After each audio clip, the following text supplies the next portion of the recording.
우리 함께 인사 나누시겠습니다. 사랑합니다.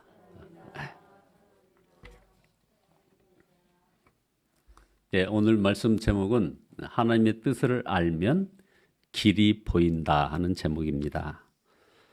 말씀 준비하면서 기도 중에 지금까지 제가 어려웠을 때가 꽤 많았음을 생각나게 하셨습니다. 성령께서.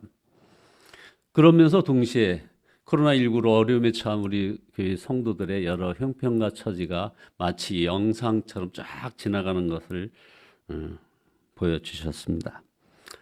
그러나 어려웠던 때가 또 은혜가 많았던 때임도 동시에 생각나게 하셨습니다. 지금이 바로 그런 때이구나 하는 것이죠. 두려워하고 조급하고 염려하지 말고 찬양하고 감사하고 오직 하나님이 기뻐하실 일만 하자 하는 이런 결심이 서게 성령께서 인도하셨던 것입니다.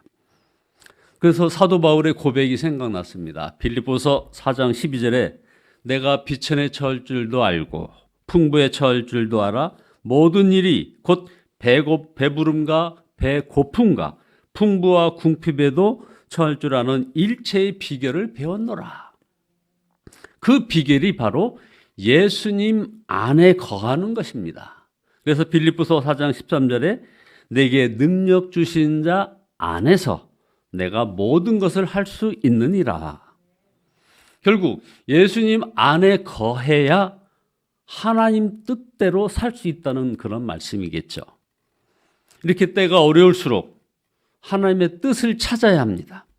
상황이 어려운 것이 문제가 아닙니다. 지금 어떻게 하나님의 뜻대로 사느냐 하는 것이 문제이죠. 그래서 마태복음 7장 21절에 보면 나더러 주여 주여 하는 자마다 다 천국에 들어갈 것이 아니요 다만 하늘에 계신 내 아버지의 뜻대로 행하는 자라야 들어가리라. 내 아버지의 뜻대로 행하는 자. 마태복음 12장 50절에도 누구든지 하늘에 계신 내 아버지의 뜻대로 하는 자가 내 형제요 자매요 어머니라 하시더라. 오늘 본문 말씀에서 사도 바울이 전도 여행 중에 예루살렘을 방문하기로 했을 때 이것을 반대하는 사람들이 많았습니다. 가이사랴에서 전도자 빌립의 집에 머물 때 아가보라 하는 한 선지자가 바울의 띠로 자기 수족을 잡아매고 예루살렘에서 유대인들이 바로 이같이 이 사도 바울을 결박하여 이방인의 손에 넘겨주리라고 예언을 하였습니다. 이분들은 모두 다 성령 충만하였던 사람입니다. 그래서 4절에 보면 제자들을 찾아 거기서 이래를 머물더니 그 제자들이 성령의 감동으로 바울더러 예루살렘에 들어가지 말라 하더라. 성령의 감동을 받아? 이게 무슨 말입니까? 성령께서 바울이 예루살렘으로 가는 것을 막으라고 하신 것입니까? 그러면 그런데도 예루살렘으로 간 사도 바울은 바로 그 성령을 거슬러 간 것입니까? 아닙니다. 사도 바울의 예루살렘 행을 막았던 성도들의 성령의 감동, 이거 사실입니다. 그것은 사도 바울이 예루살렘에서 환난을 당하리라는 것을 미리 가르쳐 주신 것이지 사도 바울이 예루살렘에 가지 못하게 막으신 것이 아니었습니다. 중요한 것은 성령의 감동에 대한 해석의 차이가 있던 것입니다. 다들 예루살렘에 가면 붙잡히게 되니 가지 말라고 해석을 했습니다. 그래서 바로 12절에 우리가 그 말을 듣고 그곳 사람들과 더불어 바울에게 예루살렘으로 올라가지 말라 권하니. 그러나 사도 바울의 해석은 아주 달랐습니다.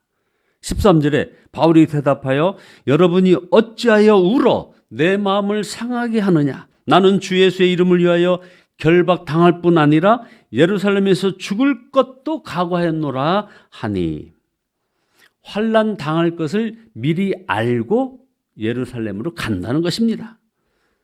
그제서야 제자들이 사도 바울을 더 이상 막지 아니하였습니다. 그래서 14절에 그가 권함을 받지 아니하므로 우리가 주의 뜻대로 이루어지이다 하고 그쳤노라.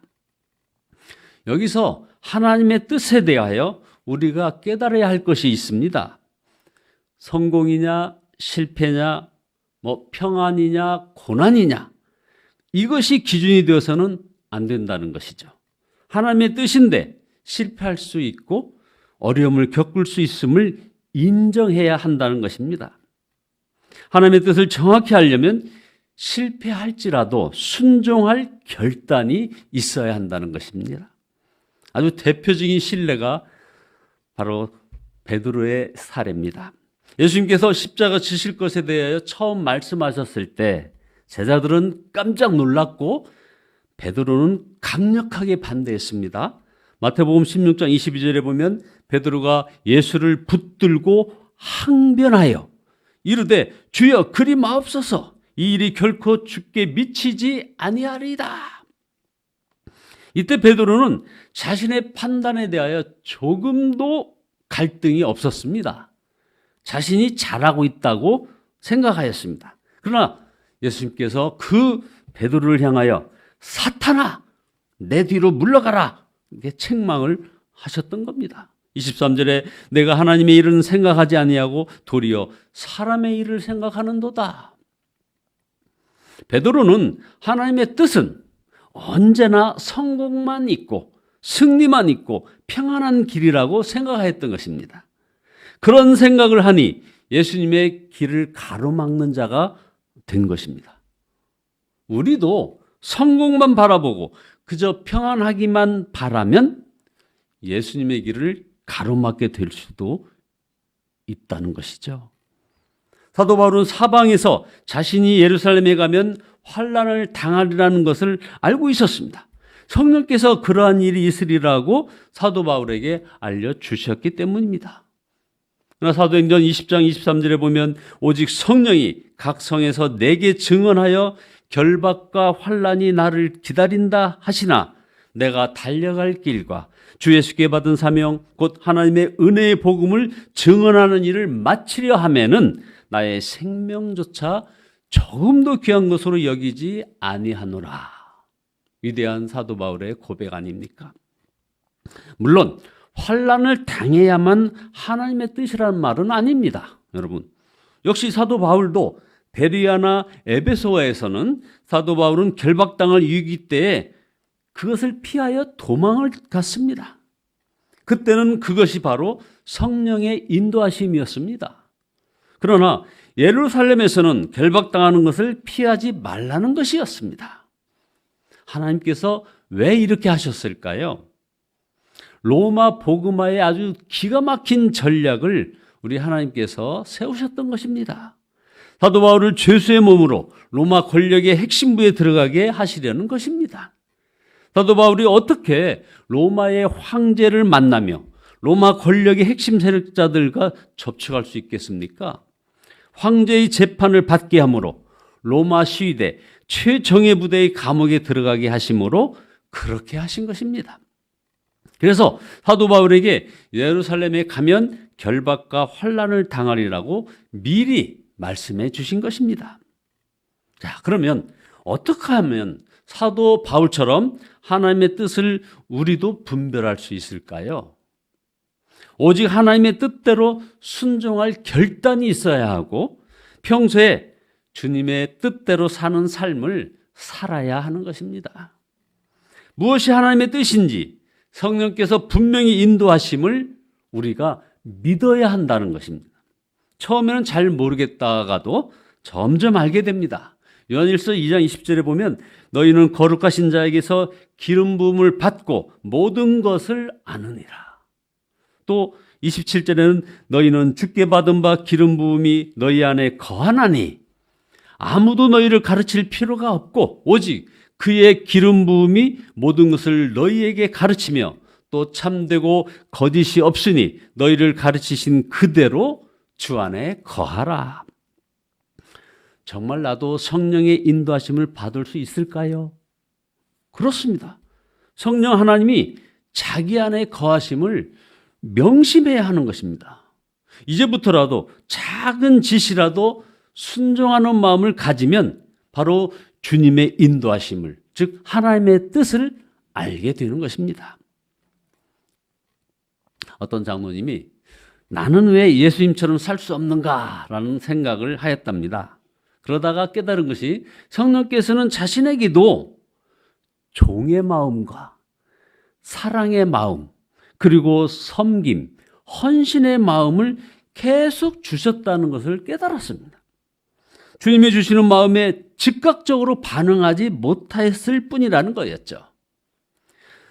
누구를 도와주어도 주님이 도와줄 무엇을 주시면 그 중에 얼마를 헌금하고 이웃을 돕겠다는 그런 생각만 하였다는 것입니다. 지금 할 수 있는 것은 하지 않고 자꾸 더 달라고 보채는 어린아이 같은 그런 신앙임을 깨달았다는 것이죠. 그래서 내가 지금 할 수 있는 것은 무엇인가 하는 것을 생각해 보았다는 겁니다. 자, 지금 눈물을 적시며 기도할 수 있고, 지금 가까이 있는 성도에게 따뜻한 말 한마디 할 수 있고, 또 지금 아내에게 사랑한다, 고맙다 말할 수 있고, 또 자녀들에게 애쓴다, 천천히 쉬면서 하라고 말할 수 있고, 어려운 이웃을 위하여 따뜻한 차 한 잔과 떡 한 조각을 나눌 수 있다는 거죠. 지금 내가 먼저 손 내밀 수 있고, 내가 먼저 손 내밀고 미안합니다, 제가 잘못했습니다, 저를 용서해 주세요 말할 수 있다는 것을 깨달았습니다. 지금까지는 주님께서 그 마음을 주셔도 순종하지 않았고, 그러면 주님께서 주신 그 마음은 사라져버리더라는 것입니다. 그래서 이제는 주님께서 말씀하시면 바로 하자, 바로 지금 하자.